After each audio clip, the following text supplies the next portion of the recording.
Welcome to another episode of the Bangin Bro podcast.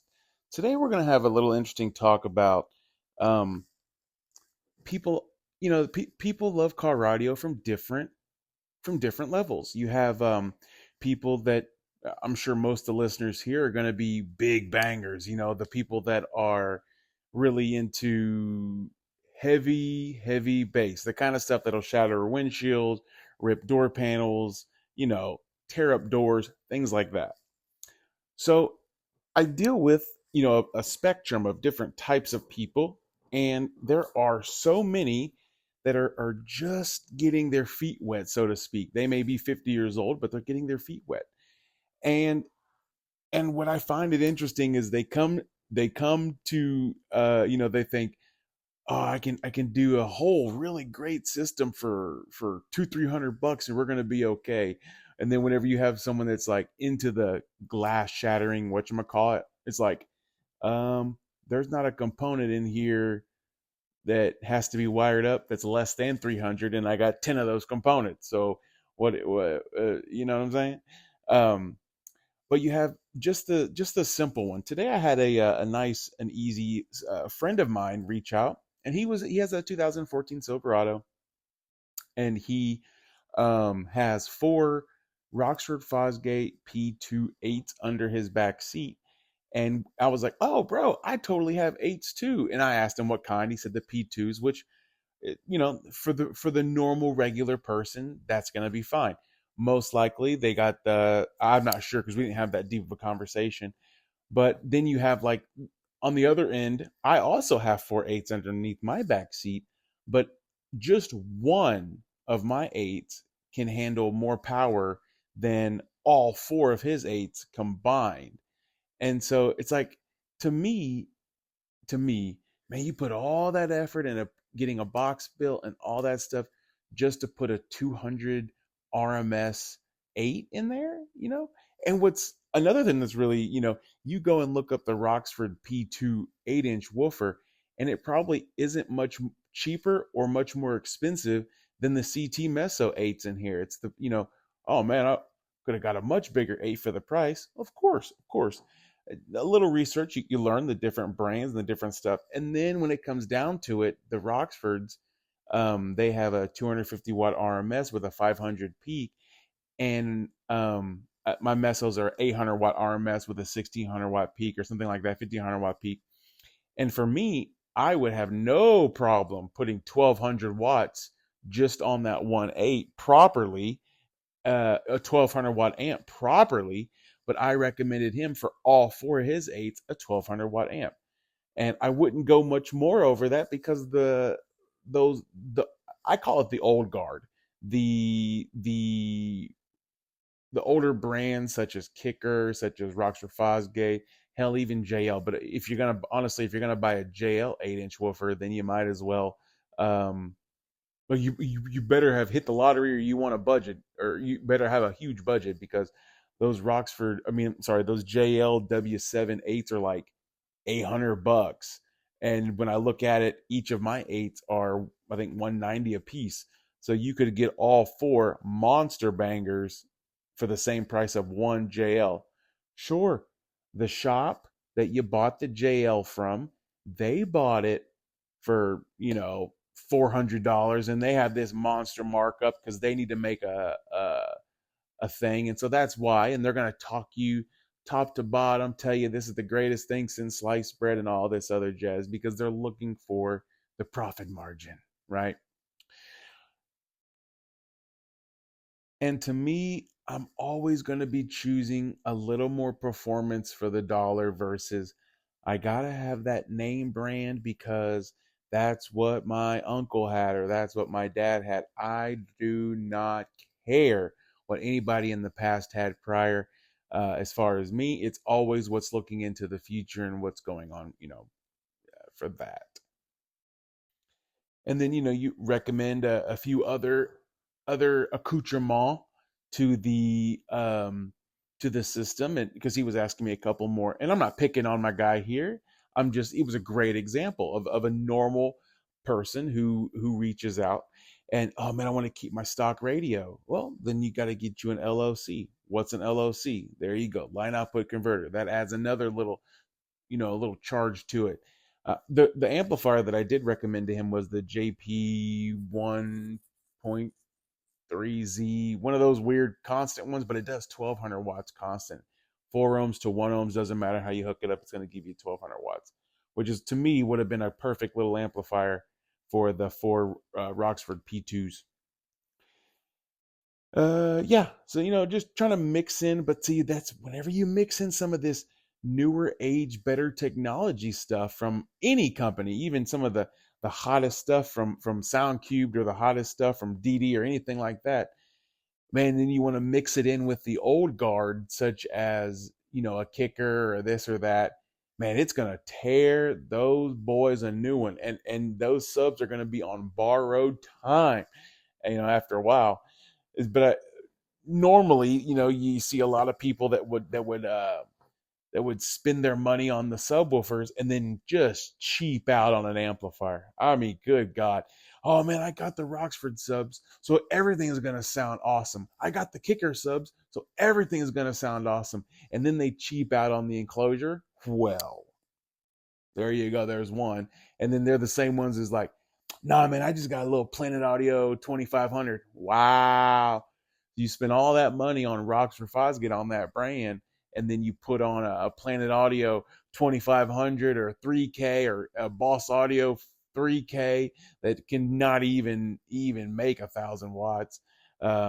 I mean, it would be a good pair up in that sort of instance if you put a Boss Audio fucking 5K on four little whatchamajigs, but I wouldn't want to put a real deal amplifier like a JP43 on those, or even hell, even the amplifier that I have on mine is the Stetson 5K, the Bravo bass, and that one, the Bravo bass sounds so good. It's one of my favorite full bridge amplifiers from Brazil. Stetson makes a great amplifier, if you guys didn't know. Every time I've used the Teramps one, we've had issues down the line. If you're the type that is indecisive and you swap from this amp to this amp to this amp, let me try this, or you're a tinkerer. I mean, I've pushed and pulled out Stetson amplifiers left and right, and all the Allens, the worm nuts, all those very quality. Never have any issues with that. Hell, I've never even had a Stetson amplifier malfunction on me, even though behind the back seat I had a malfunction. So not too bad. Another thing I get hit with a lot is, people wanting me to do the install in their car because they heard my truck. They either saw my truck online, um or they heard my truck in person. They're like, "Holy crap!" And man, let me tell you what, there's nobody that doesn't take no for an answer than someone who's just listened to my truck and has a mountain of car audio stuff to do to their truck. And they're just like, why don't you? I'm like, look, man, out of respect, I just don't want to dive into your vehicle. A, because I don't know you. And B, man, I already have a couple of install projects lined up with the actual Team Bangin' Bros stuff. And to me, that is just more important, is my Team Bangin' Bros stuff. And I'm not an install shop. So I would rather just bounce off, give someone else the business, and they can feed their family with that stuff. I've always grown up kind of not going to audio shops and not utilizing audio shops, and just not even using them as a resource, because all the ones around my town are just hot garbage. I mean, it's like boiling expired milk garbage. That's how bad they are. So when it's someone local comes to me, they hear my truck, and then I tell them no, they get all worked up. I'm like, hey, look, you need to chill out, man, because the only school I went to was called YouTube and elbow grease, and that's how I learned. So if I can do it, a small town goober like me, if I can do it, then believe me, sir, you can do it. But I'm trying to locate some more shops that are a little bit further out from my town to push people to, just because, oh man, the shops in town, all I ever hear is just is horror stories of being overcharged and under installed. Man, I went there. I spent hundreds and hundreds and hundreds of dollars for them to do this little thing, and then I was back within the month. And I'm like, golly, that sucks. Because every time I install something in my truck, it isn't that. It is, all right, that sounds great. What's next? And all I'm worried about is what's next, not having to go back and fiddle fuck with something. Well, I say that, and then today we had to fiddle fuck because my voltmeter, it is an SMD voltmeter, but the voltmeter shit out on me a couple months ago, and so I haven't been able to uh, keep an eye on my voltage in my truck as sharp. I can use obviously the one on the speedometer or the one on the gauge cluster, but I like to have an accurate voltmeter all wired in and everything. And the SMD one was fantastic. It just shit out on me. I went and checked all the wiring today to make sure nothing was messed up. All my wires are great. No problem. It's just the voltmeter itself. You know, it kind of sucks. You pay $60 for a damn voltmeter, and it is really good. You're right to shit out. Ugh, I was kind of upset. I don't know what to do. I don't even know if there's a warranty on it. I don't even know, man. It really doesn't matter. SMD is really good though. I ain't gonna talk no down on it. Other reasons why I don't really want to mess with other people's systems is because even though you came to me to ask and for my recommendations, when I tell you the truth of how things are supposed to be, you get people that are just like, man, do I really need that? Listen, I wouldn't have mentioned it if I didn't think you really need it. Why would I say that you need this, and this? You know, da da da da da. If I say you need a big three upgrade, then guess what, boss? Put you a big three. Man, but that's I don't care if it's extra. That's the way it's done. If you don't like it, then you know how you got here. Good on Google Maps and find your way back home. I don't I don't know, but that's okay because I don't. That's one of the reasons why I don't do anything with the public. As far as that, what my team lets us do is we bounce ideas off each other, and if it is silly, if it is overkill, if it is not proper, and it is a waste of money, then we just say it and we don't do it because we don't have the extra scratch to throw around just to put on. If the vehicle doesn't need 3 runs of zero gauge, then it'll just get 2 runs of zero gauge. It's not that big of a deal. Now when it comes down to like performance and you want something to last a long time, then yeah, my Suburban has lots of runs. We didn't half ass, running the power wires and making sure that the quote copper highway is open for business and there ain't no roadblocks, brother. It's gonna be sharp all the way. Uh, there's a lot that goes into the systems, and the average person who just pulls up and first of all, the average person, whenever you say sound system, the first thing that goes to their head is subwoofer, box, and amplifier. And they think that's a whole thing. That the average person, they think that's the whole kit and caboodles right there. And you're like, well, look, brother. I mean, look, once you amplify up one set of frequencies in the frequency ranges, then everything else is going to be a backseat to that. So then within a month, you're going to be, man, I can't hear my door speakers over there. Whatchamacallit? Right. I told you that you should have done a 4-channel and you didn't want to do it then, and now you want to do it now. And that's where, I guess if you can find somebody that is that silly and stubborn, then you just keep on running up a good invoice. And if they got the money, then if you have a shop, then you have the time. If they have the money, and you make them grab their ankles, you put on and you tax them, man. You tax them hard. Uncle Sam hits you with it, brother. And I'm Uncle Sam. Not me, because I don't do it, but, yeah. I think if I didn't, I don't know, I lose track of how many man hours that we put into any build, whether it be Hunter's 4Runner or whether it be my truck or whether it be the Suburban. You run out. But, man, if we had to pay a shop to do all that work, the bill of labor would be, geez, it would make the system so much more expensive and so much harder to maintain, having to deal with someone else doing it. And so when I was younger, I learned a lot on YouTube from Steve Mead and from EXO, and I learned a lot from a lot of small creators back then. And that's just, I got my feet wet on, and then once I was able to kind of dive in and teach myself with my own two hands. And early on, I did a lot of projects with my brother Austin. I did a lot of projects with my brother Cameron. I did a lot of projects with, hell, I was thinking about the other day, my best buddy, Big Kev. Man, I've done so many little things with Big Kev and car radio. He's not one to be like glass shattering, but he is one to just enjoy his music. And anybody who just wants to enjoy their music, I am down for it. It's just whatever level you want to enjoy it at. It's all it is. Big Kev was never one of the guys who had to put a 400 amp alternator on there, but he sure did love his boom boom.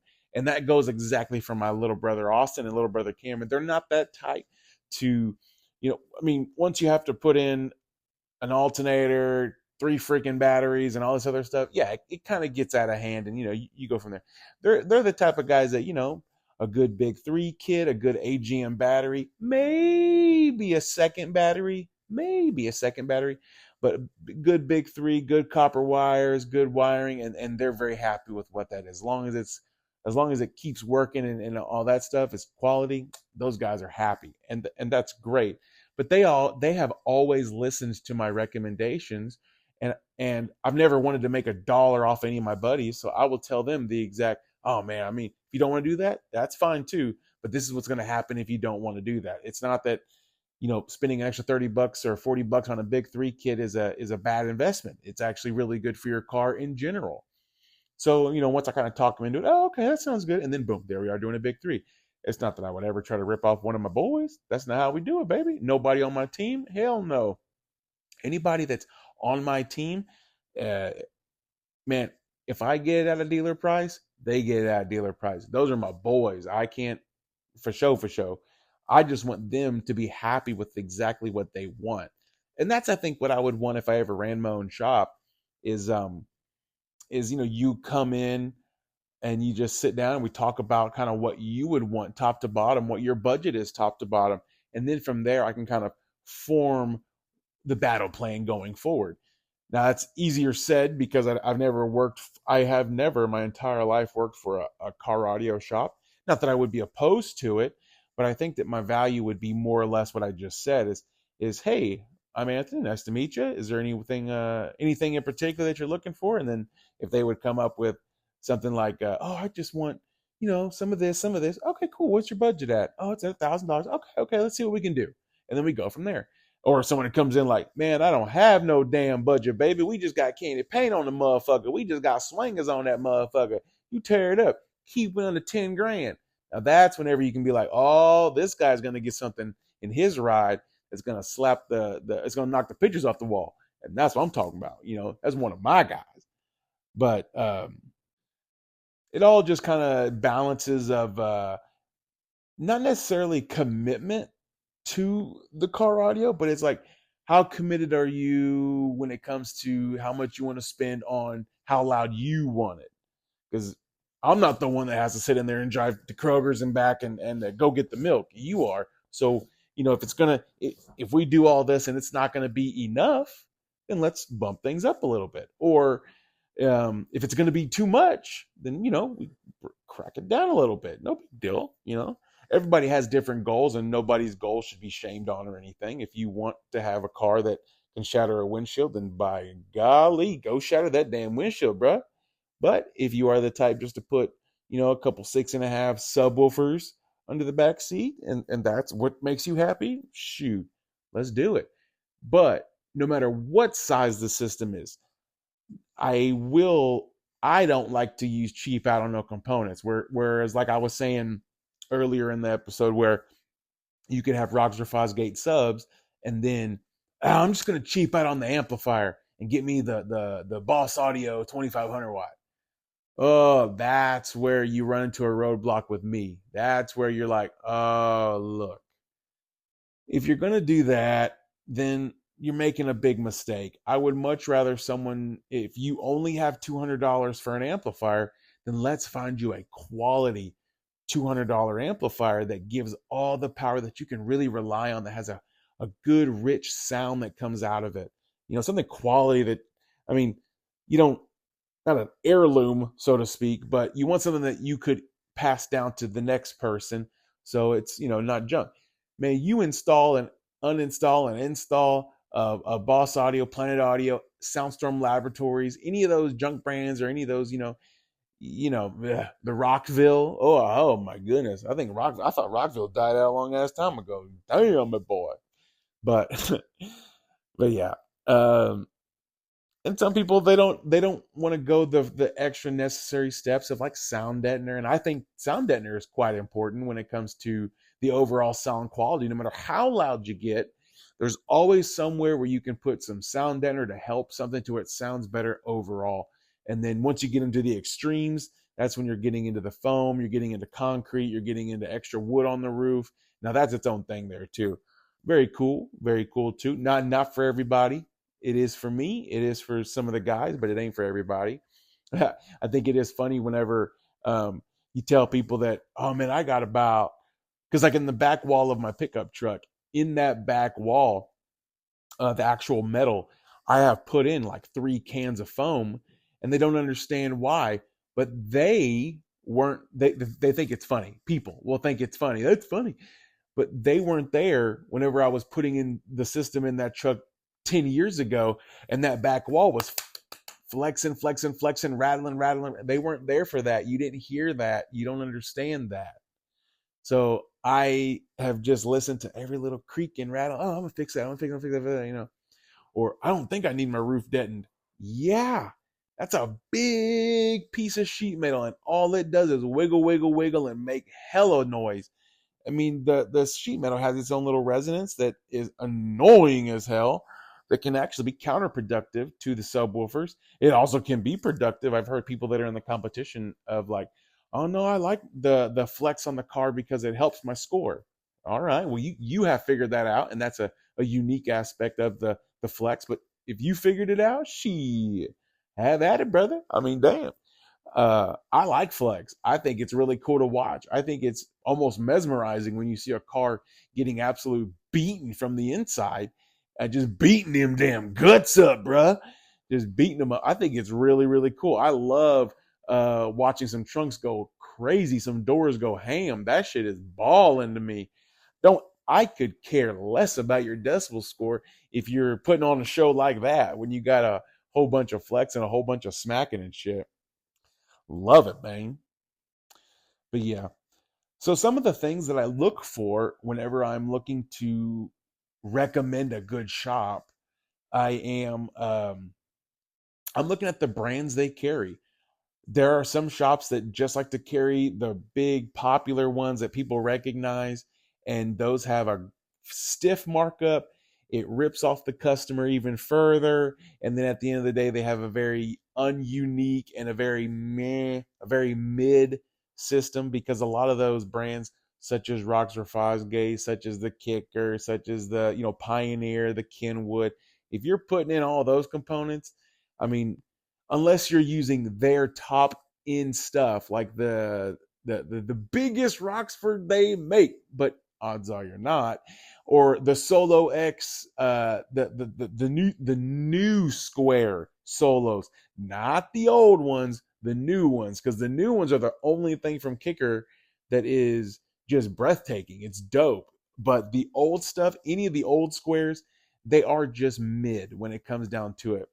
I would take a new age regular old 15 with the same wattage rating as a 2010 or 2015 Kicker L7, L, whatever the hell they are now.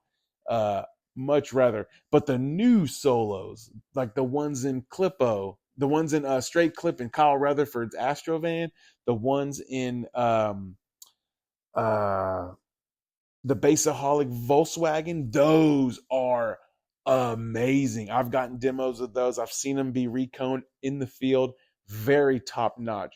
It's like Kicker came out with a very bass head friendly equipment in the last couple years, but prior they were just worried about the regular person that's going to get something at Walmart. And now that's boring, unless that's boring. That's that old, anything below 40 hertz is a waste of, oh my God. Oh my God. You make me cry to sleep. It's horrible. And yeah, even when I go to the distributors and I see something in Houston, you walk in there and you do find some gems, but most of it is just the stuff for your regular person. And where, if you're a regular person listening, well, that's great for you. I mean, I'm happy. It's just not what I would pick. It's not what I would hand pick out of the bunch. But it doesn't mean it isn't good. I want a little bit more performance and a little bit more smack for what I get. And brands do come and go, and so you can't hang on to something forever. So even if your grandpappy had some damn kickers back in 1970, that doesn't mean you got to have kickers today. Back then the market was different. They were uh that style of equipment was the best you could get, where now, I mean, dude, a sundown, how about a sundown anything compared to a kicker anything would shit all over it, smeared all over its face. Anything from sundown would absolutely shit on anything Roxford Fosgate if you put them apples to apples. And so I think sundown, even though some people might think it's a little bit expensive, a little bit overpriced, it is what you're getting. It is you are paying for that wonderful research and development from Jacob Fuller, and you're paying for that. You're paying for the name brand, but man, you're paying for one hell of a piece of equipment. You really, really are. And even that goes for batteries, for that sake. Some people will swear by the yellow top Optimas, whatever the bullshit you get at AutoZone. Nah, nah, nah, nah, nah. Go with an excess power, and it may be a tad bit more expensive, but good God, you're getting twice the battery on the inside, man. You really are just getting twice the battery. Yeah. One other thing that I saw this week that I'm incredibly impressed with was SoundCubed. Man, SoundCubed was a brand that I started off playing around with a long time ago. It's very budget friendly, very DIY bass head friendly, and they were absorbed into the Sky High Car Audio Group. And man, what they have turned that company around has been so awesome. And SoundCube has just gotten so much better. And it's a lot of great stuff. I'm very impressed with that. Another brand from the Sky High Group that I think it's from the Sky High Group, was Trinity Audio. Man, I've gotten some demos from Trinity stuff that I was, oh my God, very impressed with. That's a brand. The Trinity is a brand that I would easily run, hands down. Very cool shit. Very dope stuff. I like that. SoundCube. Those are two things from the Sky High group that, I think is badass, man. Really. I think my boy Memphis Houston posted some of the SoundCube subwoofer, some of the newer ones. Shoot, man, those things are just beasts. Gotta love that crap, man. Gotta love that crap. I think they recently, I think B2 might have had a little hiccup, but that was another brand that I liked as well. But I don't see as much of that anymore. But I'd be happy if more people were running the SoundCube and more people were running Trinity Audio. Those two are powerhouses. I mean, very, very good. It's like they took the heart of what SoundCube was and just expanded it, and that's what makes me really happy, because I was a huge SoundCube fan back in the day. Well, anyway, this was just another little ramble. I guess we'll call this episode something about what I see in car audio shops, or I don't know what kind of spectrum of different people, but I guess it really doesn't matter, as long as you're listening, as long as you're enjoying it, as long as you're entertained. Well, I want to thank you guys for listening to another little episode. I know these are little short ones, but you can listen to 2 or 3 a day. It's all great, baby. I'm your boy, Tony Anthony Brajas from the Bangin Bros, Team Bangin Bros. And just want to send you guys all love. I hope you guys are staying safe, staying loud, and staying ballin', baby.